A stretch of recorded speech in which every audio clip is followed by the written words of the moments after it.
नमस्कार साथियों। तो कैसे हैं आप लोग? स्वागत है आप सभी लोगों का हमारे YouTube चैनल पर, जहां हम लोगों ने अभी डेली करंट अफेयर सीरीज शुरू किया हुआ है।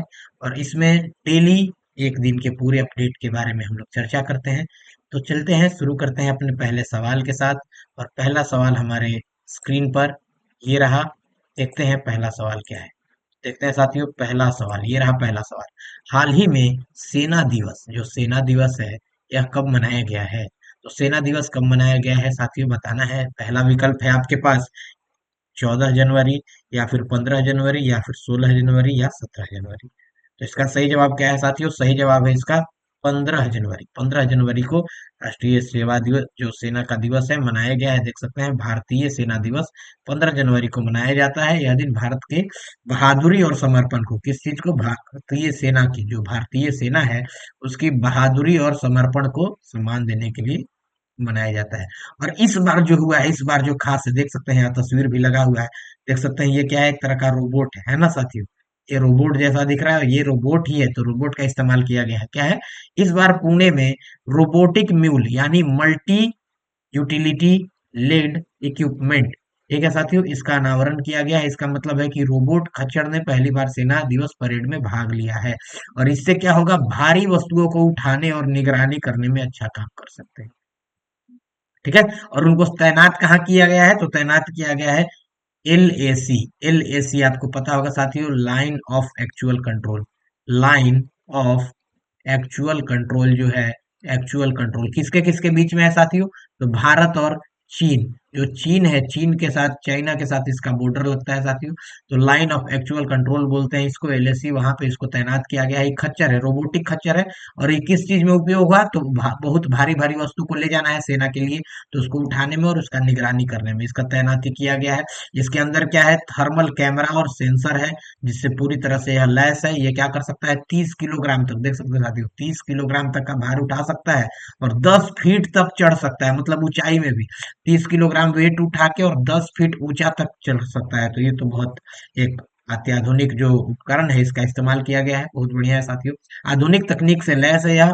और जल्दी हथियारों से भी लैस होगा, हथियारों से भी लैस होगा। इस पे चर्चा करेंगे कि इसको हथियार से भी लैस किया जा सकता है। और यह रोबोटिक म्यूल जो है, सेना के लिए तो ताकत बनेगा ही, सेना में जो लोग हैं उनके लिए बहुत बड़ी सुविधा भी यह प्रोवाइड करेगा।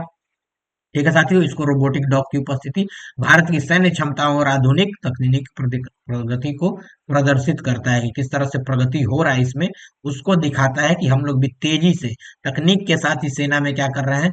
बढ़ रहे हैं। चलते हैं साथियों अगले सवाल की ओर। अगला सवाल है हमारा, हाल ही में किस राज्य के द्वारा इमरजेंसी इमरजेंसी के दौरान जेल गए लोगों को पेंशन देने की घोषणा की गई है? कि जो इमरजेंसी लगाया गया था, इमरजेंसी कब लगाया गया था साथियों? इंदिरा गांधी के समय में।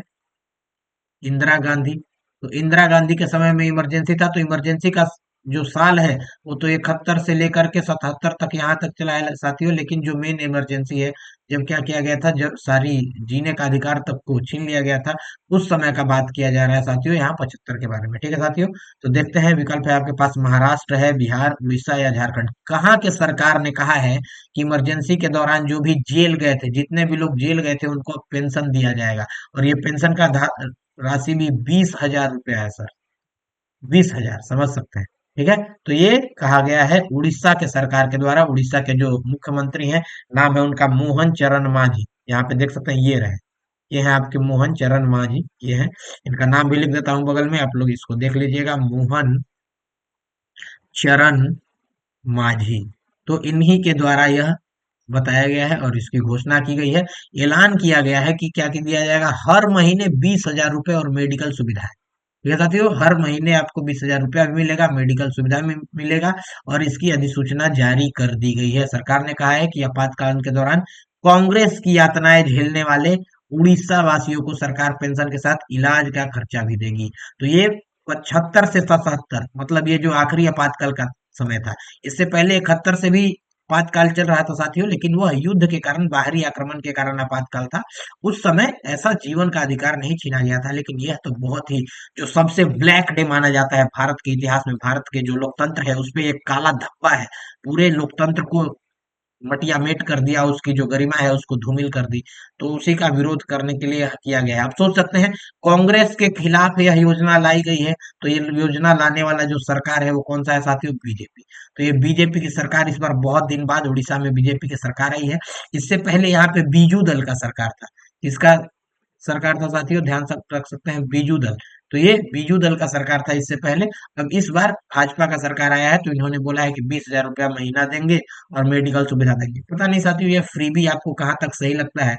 फ्रीबी कल्चर तो मुझे कुछ खास पसंद नहीं है। फ्रीबी कल्चर इस कारण पसंद नहीं है क्योंकि हम लोग क्या करते हैं, कमाते हैं और हम लोग अपना टैक्स देते हैं, और उन टैक्स के पैसों से बहुत सारे फ्री में, यहाँ पे फ्री इतना बिजली, फ्री इतना आपको पानी, फ्री इतना, तो ये सारा पैसा जो है ये सरकार के पास से थोड़े आता है साथियों, ये तो पैसा हम लोग देते हैं, हमारे टैक्स का पैसा होता है।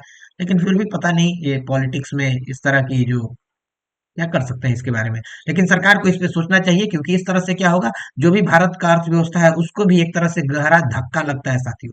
ठीक है, तो इस पे थोड़ा सोचना चाहिए। अब देखते हैं कब तक सुधार होता है। चलते हैं अगले सवाल की ओर। अगला सवाल है हमारा, हाल ही में परशुराम कुंभ मेला, जो परशुराम कुंभ मेला है 2025 का, यह किस पूर्वोत्तर राज्य में? पूर्वोत्तर राज्य बताना है साथियों। कुंभ तो आपको पता है, कुंभ चल रहा है जो महाकुंभ है, महाकुंभ तो चल रहा है प्रयागराज में, लेकिन यह परशुराम कुंभ है। तो महाकुंभ तो चल रहा है प्रयागराज में। यहाँ पे पेंट माई सिटी टाइप का एक नया रेलवे का नवाचार भी शुरू किया गया है। तो इसका सही जवाब है साथियों अरुणाचल प्रदेश। अरुणाचल प्रदेश में चल रहा है, देख सकते हैं यहाँ पे खबर। तो यहाँ खबर है कि पूर्वोत्तर सीमांत रेलवे जो है उसके मुख्य सुरक्षा कर्मी यहाँ पे गए हुए थे, असम अरुणाचल प्रदेश सीमा पर, जो यहाँ पे होता है धार्मिक स्थल परशुराम कुंड। ठीक है, परशुराम कुंड में ही कुंभ मेला होता है, देख सकते हैं साथियों तस्वीर। और यहीं पे इनके कुछ साथी क्या हुए हैं, जो रेलवे के साथी थे, ये लापता भी हो गए हैं। तो ये खबर बनी थी, वहां से भी आप लोग देख सकते हैं, इसको जान सकते हैं। ये देख सकते हैं तस्वीर साथियों, बहुत ही जबरदस्त खूबसूरत संस्कृति, भारतीय संस्कृति का नजारा है। चलते हैं अगले सवाल की ओर। अगला सवाल है हमारा, नागरिक उड्डयन महानिदेशक का प्रमुख बनाया गया है। नागरिक जो उड्डयन महानिदेशक है उसका महाप्रमुख किसको बनाया गया है साथियों? देख सकते हैं यहाँ विकल्प है आपका, श्री कृष्ण सिंह, फैज अहमद किदगई, या फिर संजीव कुमार शर्मा, या फिर रजत पाल। तो इसका सही जवाब है साथियों फैज अहमद किदवई। ठीक है, फैज अहमद किदवई को यह जिम्मेवारी सौंपी गई है। यहाँ देख सकते हैं, ये इनकी तस्वीर रही साथियों। फैज अहमद किदवई जो है नागरिक उड्डयन महानिदेशक के नियुक्त किए गए हैं प्रमुख। ठीक है साथियों, इसकी नियुक्ति समिति एसीसी ने श्री फैज अहमद किदवई को, जो कि आईएएस है 1996 बैच के, Madhya Pradesh cadre, MP cadre के, ये 1996 बैच के जो है आईएएस हैं, और इनको नागरिक उड्डयन मंत्रालय के अंतर्गत यहाँ पे महानिदेशक के रूप में नियुक्त करने की घोषणा कर दी गई है साथियों। चलते हैं अगले सवाल की ओर। अगला सवाल है हमारा, हाल ही में किस राज्य में 10वां अजंता वेरुन अंतरराष्ट्रीय फिल्म जो है इसको, महोत्सव को शुरू किया गया है साथियों? देख सकते हैं, महाराष्ट्र है, या फिर आपका बिहार है, या फिर बताना है तमिलनाडु है, या फिर कौन सा राज्य है? तो आपको इसके बारे में सही जवाब देना है। अच्छा, एक सेकंड, क्वेश्चन पे आ जाते हैं। हाँ, 10वां अजंता वेरुन अंतरराष्ट्रीय फिल्म, महाराष्ट्र, बिहार, तमिलनाडु, या फिर झारखंड? तो यहाँ अजंता अजंता अलोरा जानते होंगे साथियों, और यह फिल्म भी अंतर्राष्ट्रीय फिल्म, इससे समझ सकते हैं कहाँ किया गया है, महाराष्ट्र में। महाराष्ट्र में देख सकते हैं यहाँ तस्वीर, आपके पास न्यूज भी है, खबर भी है। 10वां अजंता एलोरा अंतर्राष्ट्रीय फिल्म महोत्सव जो है उसका उद्देश्य क्या है, छत्रपति संभाजी नगर, जो पहले औरंगाबाद था, औरंगाबाद, अब इसका नाम छत्रपति संभाजी नगर। जब से यूपी में योगी जी आए हैं उसके बाद से कई राज्यों में जो मुख्यमंत्री हैं उनमें एक चलन है, जो कि क्या है कि पुराने नामों को बदल दिया जाए, अपनी संस्कृति से जुड़ा जाए। ठीक ही है, अब आप लोग कमेंट सेक्शन में बताइएगा कि यह कितने हद तक आपको सही लगता है या फिर गलत लगता है। क्योंकि क्या है साथियों, बस नाम बदलना ही इंपॉर्टेंट नहीं है, नाम बदलता है तो उसके साथ जितने भी उस जगह के नाम से रजिस्टर्ड दस्तावेज हैं, हर जगह के दस्तावेज में भी उसको क्या करना पड़ता है साथियों, फेर बदल करना पड़ता है। और जितने जगह से दस्तावेज से कोई चीज को इरेज करिएगा, नया चीज जोड़िएगा, तो उसमें खर्च होगा, तो बहुत भारी खर्च होता है। लेकिन ठीक है, अब सरकार की यह पहल है, इसके बारे में आप लोग कमेंट सेक्शन में बताइएगा कैसा है ये। तो मराठवाड़ा को अंतर्राष्ट्रीय स्तर पर यहाँ पे निर्माण केंद्र बनाना है और सांस्कृतिक केंद्र के शहर और क्षेत्र के रूप में पेश करना है। यहाँ पे देख सकते हैं फिल्मकार लोग हैं, ये भी फिल्मकार ही हैं, डांसर भी हैं, कोरियोग्राफर भी हैं, सब फिल्मकार हैं। यहाँ पे देख सकते हैं अजंता एलोरा, जो 15 to 19 देख सकते हैं साथियों, 15 से लेकर के 19 जनवरी जो है यहाँ तक चल रहा है, और ये चल रहा है। ठीक है साथियों, चलते हैं आगे। 1 मिनट आपका लेना साथी, समय लेना चाहूंगा। 2026 में जो कोई भी 10th बोर्ड बिहार बोर्ड से देना चाहते हैं उनके लिए सफल बैच हमारे द्वारा लॉन्च किया गया है, राणा सर एंड टीम के द्वारा। जितने भी इसमें शिक्षक हैं सब बीपीएससी में टीचर हैं और सारे बिहार सरकार के अंदर कार्यरत हैं। इनमें कंप्लीट सिलेबस आपका कंप्लीट कराया जाएगा, लाइव क्लास दिया जाएगा आपको। अगर लाइव क्लास देखने में असक्षम है तो आपको रिकॉर्डिंग मौजूद कराया जाएगा, रिकॉर्डिंग भी आप देख सकते हैं। उसके बाद तीन जो महत्वपूर्ण सब्जेक्ट है, जैसे गणित हो गया, विज्ञान हो गया और सामाजिक विज्ञान, तीनों में आपको 90% से ऊपर मार्क्स लाने की गारंटी दी जाएगी। और यहाँ पे फी देख लीजिए, फी तो कुछ है ही नहीं, फी तो न के बराबर है, जीरो टाइप से है। तो मात्र 249, 249, मात्र 249 में पूरे साल का कोर्स है साथियों, पूरे साल का। इसमें टेस्ट भी है, प्रैक्टिस भी है, डाउट सेशन अलग से है, डाउट के लिए अलग से क्लास लगता है हर एक वीक, मंथली टेस्ट सेशन भी है। और अगर कोई इससे जुड़ना चाहते हैं, अपने छोटे भाइयों को जोड़ना चाहते हैं, तो यहाँ देख सकते हैं नंबर 7292850421, इस पे कॉल करके आप रजिस्टर कर सकते हैं। चलते हैं साथियों आगे अगले सवाल की ओर। अगला सवाल हमारा ये रहा। अगला सवाल है, भारत के पहले बायो बिटुमिन जो राष्ट्रीय राजमार्ग है, इसका उद्घाटन किया गया है तो कहाँ किया गया है? बिटुमिन पता है साथियों, कार्बन का एक कंपाउंड होता है। तो कार्बन का कंपाउंड होता है और इसका यूज किया जाता है जो सड़क है उसको बनाने में। तो देख सकते हैं इसका उद्घाटन कहाँ किया गया है, बताना है साथियों। नागपुर में, बिहार, तमिलनाडु या फिर रांची। तो इसका सही जवाब है साथियों नागपुर। नागपुर में यहाँ देख सकते हैं जो हमारे मंत्री हैं, सड़क परिवहन मंत्री, क्या नाम है इनका, ये देखिए नितिन गडकरी जी। तो सड़क एवं राज्य मार्ग मंत्री जो है नितिन गडकरी, इन्होंने क्या किया है, मनसर एक जगह है मनसर में, राष्ट्रीय राजमार्ग 44 स्थित मनसर नागपुर बाईपास पर बने इस हाईवे का निर्माण सफल कर दिया है। और कोल तार के उपयोग से किया गया है। कोल तार को ही क्या बोलते हैं? बिटुमेन। ठीक है साथियों। तो इससे यह बनाया गया है, यह अपने तरह का पहला नेशनल हाईवे है जिसमें बिटुमिन का यूज किया गया है। और ये जो मंत्री जी हैं नितिन गडकरी जी, इनका हमेशा यह कहना होता है कि हम लोगों को जो सड़क और परिवहन मंत्रालय है, इसमें हमेशा नया नया कुछ आधुनिक चीज लाना पड़ेगा, तकनीक लाना पड़ेगा और अपने व्यवस्था को और दुरुस्त करना है। इनका सपना है कि भारत को अमेरिका जैसा बनाना। किस क्षेत्र में? तो अर्थव्यवस्था के क्षेत्र में। तो अर्थव्यवस्था लिख देता हूँ, अर्थव्यवस्था, अर्थव्यवस्था के क्षेत्र में बनाना है पूरे भाजपा का। ये देखते होंगे जब से भाजपा वाले लोग आए हैं तब से ये बोलते हैं विश्व गुरु बनाना है। क्या बनाना है साथियों? विश्व गुरु। तो ये विश्व गुरु इनका कहना है। और इनका क्या कहना है? इनका कहना है कि ट्रांसपोर्ट के क्षेत्र में, ट्रांसपोर्ट जो है उस क्षेत्र में भारत को क्या बना देना है? अमेरिका बना देना है। क्या बना देना है साथियों? अमेरिका। कि अमेरिका जैसा यहाँ टेक्निक हो, या अमेरिका जैसा ट्रांसपोर्ट हो, किसी भी तरह का कोई भी दिक्कत नहीं हो। तो ये बड़ा सोच है, विकसित देश बनाने के लिए अगर होड़ लगा हुआ है तो बहुत ही बढ़िया है। सरकार अगर हमारे बारे में बेहतर सोचती है तो ये हम लोगों के लिए बहुत ही अच्छा है। चलते हैं साथियों अगले सवाल की ओर। अगला सवाल है हमारा, हाल ही में किस देश ने दुनिया का सबसे शक्तिशाली हाइड्रोजन ट्रेन इंजन, हाइड्रोजन से चलने वाला ट्रेन इंजन बनाया गया है, किस देश में बनाया गया है? तो इसका ऑप्शन है साथियों आपके पास, विकल्प है भारत, चीन, जापान या फिर जर्मनी। तो बताना है साथियों कौन सा देश सही होना चाहिए। तो दुनिया का, पूरे किस देश ने दुनिया का सबसे शक्तिशाली हाइड्रोजन ट्रेन इंजन पूरे दुनिया में टॉप है? तो ये हमारा देश भारत ही है साथियों। देख सकते हैं बहुत ही हमारे लिए गर्व की बात है कि भारत में क्या किया गया है, दुनिया का सबसे शक्तिशाली जो हाइड्रोजन ट्रेन इंजन है वो बना लिया गया है। ये देख सकते हैं इंडियन रेलवे यहाँ लिखा हुआ है, देख सकते हैं साथियों। और इसका जो हॉर्स पावर है कितना है? 1200 हॉर्स पावर। इसका क्षमता कितना है साथियों? 1200 हॉर्स पावर। देख सकते हैं ये पूरा हाइड्रोजन है। ये देख सकते हैं इसका पहला ट्रायल रन हरियाणा के जिंद और सोनीपत मार्ग पर होगा। अभी इसको करना है, इसका ट्रायल किया जाएगा साथियों, अभी ट्रायल हुआ नहीं है। इंजन को डेवलप कर लिया गया है, जो इंजन है इंजन को डेवलप कर लिया गया है। और इसका अब ट्रायल कराया जाएगा, ट्रायल में अगर सही आएगा तो इसके बाद इसको क्या किया जाएगा, उपयोग में लाया जाएगा। और यह जो रेलवे है, इसका जो जो भी तकनीक है, यह सारा क्या है, स्वदेशी तकनीक का उपयोग करके बनाया गया है साथियों। जैसे ही स्वदेशी तकनीक आ गया वैसे ही हमको ध्यान रखना है मेड इन इंडिया। तो ये सारा कुछ मेड इन इंडिया कार्यक्रम के अंतर्गत चल रहा है। हम लोगों को खुद पे आत्मनिर्भर रहना है, किसी दूसरे पे निर्भर नहीं रहना है, ताकि हम लोग अपनी अर्थव्यवस्था को और भी मजबूत बना सके और दृढ़ता के साथ विश्व पटल पे अपनी एक पहचान बना सके। चलते हैं साथियों अगले सवाल की ओर। अगला है हमारा, हाल ही में कनुमा उत्सव कहाँ मनाया गया है? तो आपके पास विकल्प है महाराष्ट्र, बिहार, तमिलनाडु या फिर तेलंगाना। तो महाराष्ट्र, बिहार, तमिलनाडु या फिर तेलंगाना। तेलंगाना के साथ एक और राज्य जोड़ सकते हैं साथियों, आंध्र प्रदेश। आंध्र प्रदेश। ठीक है साथियों। तो ये दोनों एक दूसरे से टूट के अलग हुए हैं। तो इसका सही जवाब क्या है साथियों? तेलंगाना और आंध्र प्रदेश दोनों में मनाया जाता है। ये जो कनुमा है, ये जो है वहाँ मवेशियों के लिए मनाया जाता है, मवेशियों की पूजा की जाती है इस पर्व में। किसका? मवेशी, जो जानवर हैं जिनका आप लोग इस्तेमाल करते हैं अपने घर में जीवन चलाने में, तो उनकी पूजा की जाती है। एक महत्वपूर्ण आयोजन है मकर संक्रांति के तीसरे दिन। जैसे मकर संक्रांति क्या है, 14 को है, फिर 15, 16, 17 ऐसे करके जो इसको पर्व को मनाया जाता है। इसमें क्या कहा जाता है, ऐसी क्या मान्यता है कि भगवान कृष्ण के दिव्य हस्तक्षेप का सम्मान करते हैं और गोवर्धन पर्वत को उठाकर ग्रामीणों और उनको उनके मवेशियों को भयंकर बाढ़ से बचाया था। तो उसी को सेलिब्रेट किया जाता है साथियों साउथ इंडिया में। ये जो साउथ इंडिया है, तो इंडिया का साउदर्न पार्ट है, वहां पे ये दो राज्य हैं जहाँ पे मवेशियों की पूजा की जाती है। देख सकते हैं साथियों कितना खूबसूरत है, चित्र है। आगे बढ़ सकते हैं हम लोग।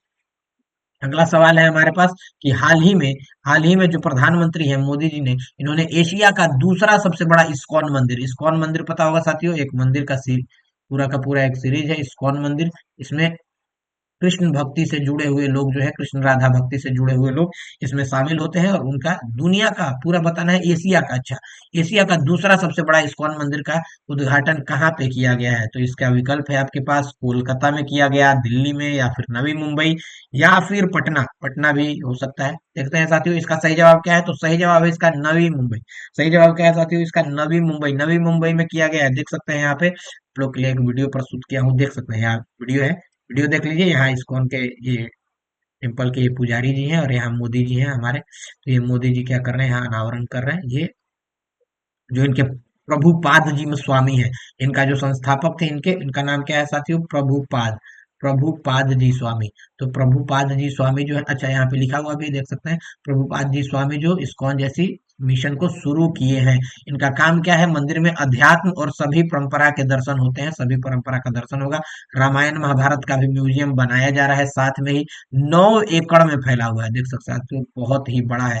और उन्होंने कहा क्या है कि सच्चे सेकुलरिज्म का प्रतीक है, क्योंकि इसमें क्या लिखा हुआ है कि सभी परंपरा के दर्शन होंगे। सभी परंपरा के दर्शन अगर हो रहे हैं किसी जगह पे, इसका मतलब क्या है? सेकुलरिज्म हो गया।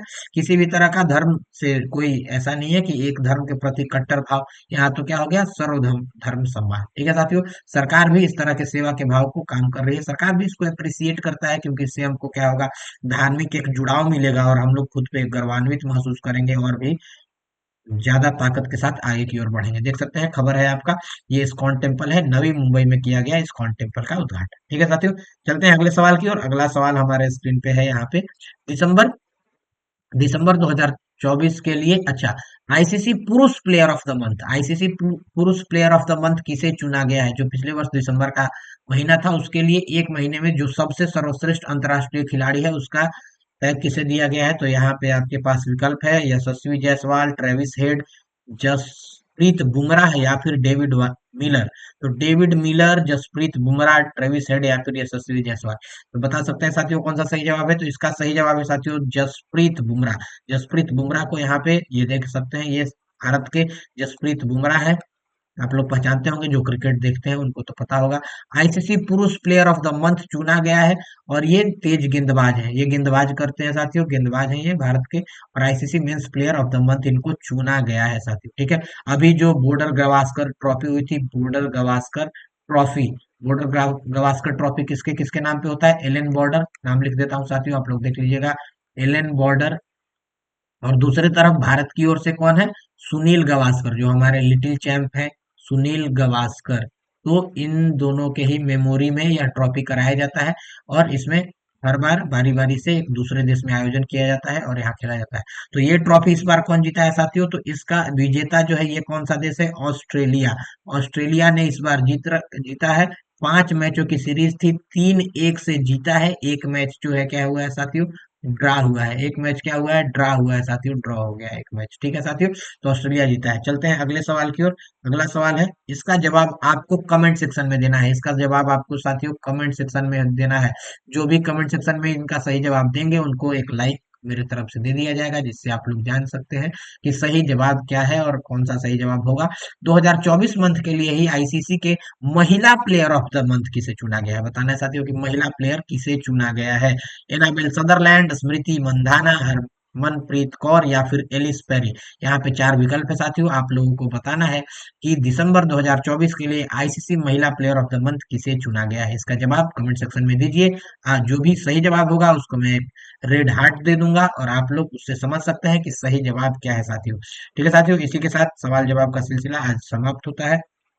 आप लोग हमसे इसी तरह से जुड़े रहें और अपना प्यार देते रहें। और बहुत सारे जो दर्शक हैं देख रहे हैं साथियों लेकिन सब्सक्राइब नहीं कर रहे हैं, देख तो रहे हैं लेकिन सब्सक्राइब नहीं कर रहे हैं। हमारे चैनल पे 70% से ज्यादा जो व्यूअर्स हैं वो हमसे सब्सक्राइब नहीं कर रहे हैं। तो सब्सक्राइब कर लीजिए साथियों, सब्सक्राइब करने में बहुत समय नहीं लगेगा, 0.1 सेकेंड भी नहीं लगेगा, तुरंत सब्सक्राइब करके और ये जो बेल बेल आइकन है, बेल आइकन को दबा के ऑल नोटिफिकेशन कर लीजिएगा। क्योंकि इस पे बहुत सारा कंटेंट आने वाला है साथियों, इस चैनल पे बहुत सारा कंटेंट आने वाला है। अब हाल ही में शुरू करने वाला हूं मैं जो आपका प्रैक्टिस सेशन सीरीज होगा। डेली आपका प्रैक्टिस सेशन सीरीज होगा जिसमें कि आपको डेली प्रैक्टिस कराया जाएगा क्वेश्चन का। हर तरह का क्वेश्चन हो सकता है, जीके जीएस का, रीजनिंग का, इसमें आपको हर तरह का क्वेश्चन होगा साथियों, जीके जीएस का। साथ ही साथ इसके बाद रीजनिंग का भी क्वेश्चन कराया जाएगा। साथ ही साथ आप लोगों के लिए मैथ्स का भी जो सेशन है, मैथ्स का भी प्रैक्टिस सेशन कराया जाएगा और डेली इसमें कराया जाएगा साथियों, और डेली आप जुड़ सकते हैं। साथ ही साथ स्टडी विथ मी सेक्शन भी कराया जाएगा जिसमें चर्चा परिचर्चा होगी। इस तरह का कुछ अलग अलग बहुत सारा इस चैनल के ऊपर आप लोगों के लिए कंटेंट आने वाला है जो आपके सर्वांगीण विकास के लिए बहुत ही जरूरी है। तो इस चैनल से जुड़िए साथियों और लाइक करना ना भूलें, लाइक करिए साथियों। लाइक करने से आप लोग का प्यार हमको मिलता है, हमको लगता है कि हाँ, लोग हमें पसंद कर रहे हैं, लोग हमको चाहते हैं कि और वीडियो हम बनाएं। और अपने मित्र लोगों के साथ शेयर भी करिए और सब्सक्राइब जरूर करिए। 70% जो हमारे दर्शक हैं, 70% से भी ज्यादा दर्शक सब्सक्राइब नहीं कर रहे हैं साथियों। तो प्लीज सब्सक्राइब करिए हमारे चैनल को। और तब तक के लिए ऐसे ही हमारे साथ बने रहिए, पढ़ते रहिए और लगे रहिए। तब तक के लिए जय हिंद, जय भारत।